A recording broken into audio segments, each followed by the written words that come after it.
Halo semuanya, selamat datang, balik lagi dengan Putu Reza. Jadi hari ini saya excited banget untuk ngebahas satu produk, satu handphone yang menurut saya sangat menarik, yaitu ini dia, Asus Zenfone 9. By the way, saya udah pakai HP ini sekitar 2 mingguan lah, dan termasuk waktu itu saya bawa traveling ke Korea. Dan dari situ saya yakin kalau HP ini sebenarnya punya banyak sekali hal menarik yang bikin layak banget buat dibeli. Kalau kita ngomongin sebuah handphone flagship, salah satu yang identik adalah ukuran yang cukup besar. Nah di sini Zenfone 9 hadir dan dia memberikan alternatif buat mereka yang pingin sebuah handphone Android powerful tapi ukurannya nggak gede. Dengan dimensi seringkas ini, Zenfone 9 jadi handphone yang menurut saya sangat-sangat nyaman di tangan. Kayak enak banget gitu buat navigasi atau bahkan ngetik dengan sebelah tangan aja itu nggak masalah sama sekali. Apalagi buat saya yang sebelumnya udah kebiasaan pakai handphone gede, pas pindah ke sini tuh langsung berasa kecilnya. Selain soal ukurannya tadi, desain yang dipakai sama Asus juga menurut saya layak banget jadi highlight. Di sini saya pakai adalah Asus Zenfone 9 yang versi warna merah, dan dari hari pertama aja saya tuh udah langsung suka karena satu, saya suka dengan tekstur back covernya yang enak banget buat dipegang, dan yang kedua saya juga suka dengan kombinasi warnanya, hitam dan merah menurut saya nggak pernah salah. Jadi ini adalah sebuah perpaduan yang pas banget, ditambah lagi dengan ukuran yang kecil. Dan iya, selama saya review dan jalan-jalan kemarin saya nggak pakai casing ya di HP ini. Tetap kalau menurut saya nggak recommended ya, karena misalnya jatuh kita nggak tahu bakal kayak gimana. Jadi buat mereka yang pakai Asus Zenfone 9, kalau udah beli, walaupun enak banget tanpa pakai casing, mendingan tetap ya pasangin aja, apalagi untuk mereka yang pingin pakai dalam jangka waktu yang panjang. Melihat ke sekitar perangkatnya, di sini kita bisa lihat posisi tombol. Kalau menurut saya sih oke-oke aja, seperti sensor stick jari sekaligus tombol power dan juga volume. Mungkin karena ukuran perangkatnya yang nggak gede ya, makanya terasa gampang banget untuk dipencet. Yang cukup menarik juga nih ya dari handphone sekecil ini adalah ternyata masih dikasih jack audio. Walaupun kayak ya semakin banyak orang yang sudah beralih ke ekosistem wireless, tapi buat mereka yang masih butuh atau mungkin emang punya preferensi pakai perangkat audio dengan kabel, ya ini bisa menjadi poin plus tersendiri menurut saya. Jadi ya oke banget dari apa yang dikasih Asus di handphone ini. Sisanya udah sih, di bawahnya itu ada slot SIM card, terus ada port USB-C, dan ada speaker. Speaker di HP ini tuh ada dua, satu yang di bagian bawah, satu ada di atas yang bagian earpiece. Kualitasnya kalau menurut saya oke aja kalau buat saya. Yang di bagian atas ini output suaranya lebih kecil kalau kita bandingkan sama yang di bagian bawah. Overall suaranya kalau digabungin sebenarnya udah cukup banget untuk multimedia sehari-hari, meskipun bukan dengan kualitas yang high-end banget. Ngomong-ngomong soal high-end, nah ini baru cocok banget kita ngebahas tentang specs dari Asus Zenfone 9. Kecil-kecil tapi sangar banget. Specsnya itu udah setara loh sama handphone flagship Android terbaru sekalipun, seperti dia udah pakai chipset Snapdragon 8 Plus Gen 1, kapasitas penyimpanan yang mencukupi, serta RAM ekstra gede sampai 16 GB seperti yang saya pakai sekarang. Buat apa RAM segede itu? Kayaknya sih biar kelihatan keren aja, tapi tetap ini adalah hal yang bagus banget, dan mungkin ya buat sebagian orang yang mungkin pemakaian intensitasnya tinggi banget ya bakal kepake. Dari segi performa udah jaminan mutu kalau Zenfone 9 bakalan ngebut banget. Buat mereka yang mungkin ya jamahan tutu dia ya, jamahan tutu dapat angka 1 juta itu gampang banget di handphone ini. Kalau untuk pemakaian sehari-hari menurut saya udah nyaman dan gesit banget. Semuanya itu terasa smooth dan halus banget. Ngerjain apa aja saya ngerasa nyaman, dan buat ngejadiin Zenfone 9 sebagai daily driver itu oke-oke aja. Mau aktivitas ringan sampai ngegame semuanya oke. Selain dari segi specs hardware-nya, software dengan kustomisasi Zen UI yang ada di HP ini juga menurut saya pantas jadi highlight. Tampilannya itu mirip banget dengan stok Android, tapi dengan sedikit tambahan ya di custom sama Asus. Animasinya mulus, enak banget buat dipakai, scrolling tuh halus banget, tapi saya beberapa kali masih sedikit menemukan bug kayak misalnya nge-freeze 1-2 detik atau kamera yang kurang responsif. Jarang banget sih kejadian kayak misalnya 10 hari pakai, mungkin sekali gitu, jadi menurut saya nggak terlalu masalah. Berikutnya untuk bagian layar ya, secara specs ini juga udah kelihatan bagus banget, dari segi kualitas juga menurut saya nggak masalah.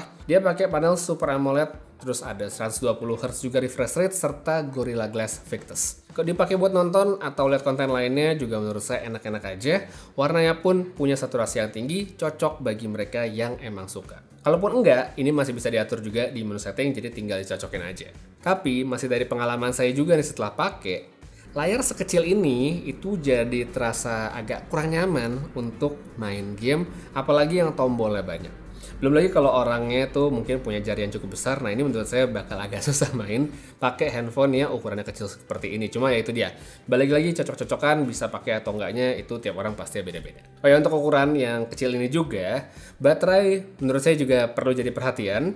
Kapasitasnya itu cuma 4300 mAh, jadi dia nggak gede-gede banget. Bisa dipakai seharian dan masih sisa sekitar belasan persen selama tidak digunakan untuk main game yang berkepanjangan. Kalau cuma buat chatting, buat mungkin scrolling media sosial, nonton foto-foto atau ambil video, menurut saya nggak masalah. Cuman kalau kita pakai buat main game, apalagi yang intensitasnya tinggi, berkepanjangan, pasti bakal cepet turun. Sekarang kita lanjut nih ngebahas soal kameranya. Ini adalah bagian yang saya lihat-lihat cukup bikin banyak orang excited pas saya sharing hasilnya. Kebetulan waktu itu saya pernah posting Instagram beberapa foto pas di Korea dan kayaknya cukup banyak orang yang senang dengan hasilnya. Spek saya dulu ya, Zenfone 9 ini dia pakai dua kamera di bagian belakang yang ukurannya itu kita bisa lihat ya, kayak dibikin gede-gede. Setupnya diisi dengan resolusi 50 megapiksel untuk lensa utama dan 12 megapiksel ultrawide yang keduanya menggunakan sensor IMX dari Sony. Kamera depan juga demikian dan resolusi itu 12 megapiksel. Untuk mode foto yang dikasih tergolong cukup lengkap, mulai dari yang emang penting sampai nggak terlalu kepake itu ada semua di sini. Jadi sekarang oke, kita langsung aja ke hasil fotonya. Zenfone 9 kalau menurut saya sedikit banyak mengingatkan dengan Google Pixel. Apalagi kan saya belum lama ini habis nge-review, jadi masih inget dan iya ini tuh mirip. Mirip dari tone warna, mirip dari segi ketajaman, dan pokoknya yang suka foto-foto rasanya sih bakal puas sama hasil yang dikasih sama handphone ini. Palingan yang agak beda itu soal pemrosesan dynamic range-nya aja sih, yang dari pengalaman saya kayak nggak terlalu konsisten. Kadang bisa bagus, kadang bisa pas, kadang bisa over, jadi ya tergantung situasi banget. Untuk mode portrait hasilnya oke, cukup rapi juga. Cuma kadang ya itu tadi soal HDR itu bisa kelihatan dan bikin hasilnya nggak maksimal. Lensa ultrawide-nya bagus, bisa dibilang nggak terlalu jomplang dengan lensa utama dari segi warna. Palingan kalau kita ngambil di kondisi low light aja sih baru kelihatan agak beda, tapi sisanya sih enggak. Nah untuk performa low light, Zenfone 9 juga menurut saya nggak mengecewakan. Foto-fotonya masih postingable banget untuk kita ngabarin momen, detailnya juga cukup dapet, dan kalau diperluin, night mode itu mungkin bisa sedikit ngebantu. Kalau buat preferensi saya sih kadang agak keterangan, tapi buat orang lain mungkin oke-oke aja. Untuk kamera depan, hasilnya bagus di situasi terang, pakai mode portrait juga oke. Sedangkan kalau buat low light, hasilnya kalau menurut saya cukup aja, bisa kelihatan bagus tapi bisa kelihatan kurang. Sekarang kita lanjut ke bagian video. 6-axis stabilization yang dikasih emang terbukti mampu memberikan video yang lebih stabil. Hasilnya secara umum menurut saya secara kualitas ini udah oke banget.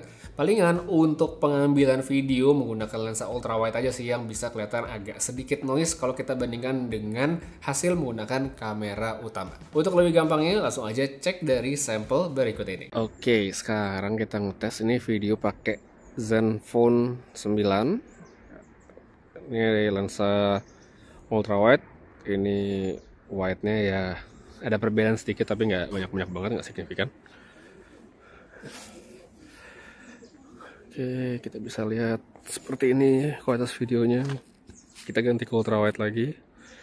Kelihatan ya ada perbedaan warna sama kayak detail-detail tembok itu beda.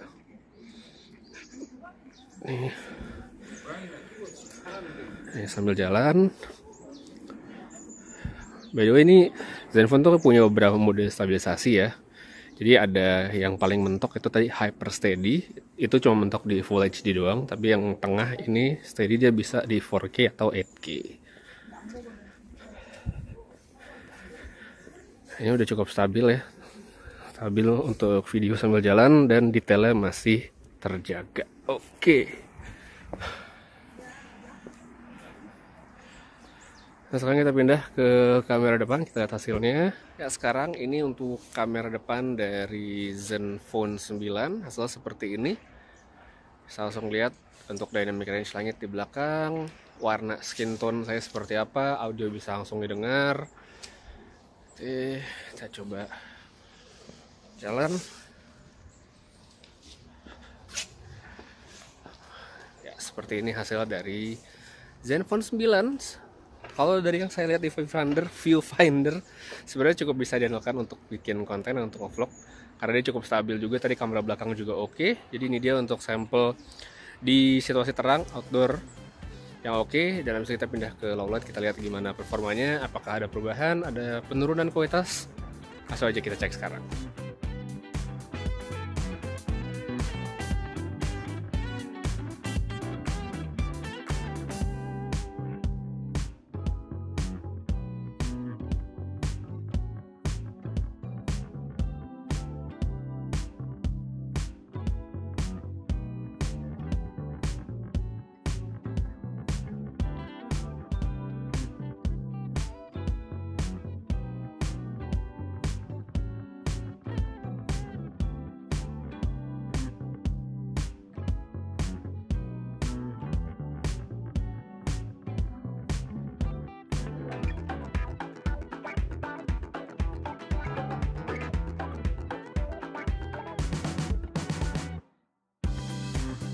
Oke, sekarang ini dia untuk sampel low light rekaman video, kamera depannya Zenfone 9, Zenfone 9. Seperti ini di depan saya lumayan cukup banyak cahaya, ya terang banget. Jadi cukuplah untuk bikin muka lebih terang. Hasil seperti ini. Saya lihat untuk gedung-gedung di background detail seperti apa, skin tone saya seperti apa, kalau di bawah backlight seperti apa. Sambil jalan, kualitas audionya bisa didengar juga. Dan inilah untuk Zenfone 9 ya. Kalau menurut kalian oke atau enggak, terus mendapatnya pada kolom komentar di bawah. Tapi kalau menurut saya, dia bagus di kondisi siang ya wajar gitu kan, kondisi terang gitu, kamera depan, kamera belakang nggak masalah, cukup stabil juga. Low light kamera belakangnya untuk video juga cukup oke, sedangkan kalau untuk kamera depan ya agak ya standar lah bisa dibilang, karena ya bisa dilihat sendiri dari segi kualitasnya. Jadi buat sebuah handphone yang dirilis di akhir tahun seperti ini, tetap kalau menurut saya Zenfone 9 ini adalah satu opsi yang sangat-sangat menarik, terkhusus bagi mereka yang udah lama banget nih pengen punya handphone Android kecil yang powerful. Nah ini udah diisi sama Asus Zenfone 9, apalagi kalau kita melihat nih harga awal untuk versi 6GB yang dipasang di 8 juta rupiah. Saya nggak tahu itu gimana performanya karena unit saya ini adalah yang versi 16GB. Tapi mestinya sih untuk kebanyakan orang udah lebih dari cukup. Mungkin bisa cari referensi dari teman-teman YouTuber lain yang review versi 6GB. Sedangkan kalau untuk yang versi 16GB, buat saya ini udah oke banget. Harganya memang ya lebih mahal, sekitar 4 jutaan untuk kita dapetin RAM serta kapasitas penyimpanan yang lebih besar. Jadi kalau emang dirasa cocok dengan budget dan penggunaan, ya mungkin ini bisa dipilih, tapi kalau enggak pilihan yang lebih murah tetap bisa dipertimbangkan. Jadi mau pilih yang mana itu balik ke preferensi masing-masing. Untuk link pembeliannya saya taruh aja pada kolom deskripsi di bawah dari tombol like. Untuk sekarang kayaknya segitu dulu buat reviewnya Asus Zenfone 9. Saya suka banget dengan handphone ini, jadi kalau kamu juga suka langsung dibeli aja. Putri pamit, sampai ketemu lagi di video berikutnya, dan seperti biasa, have a nice day.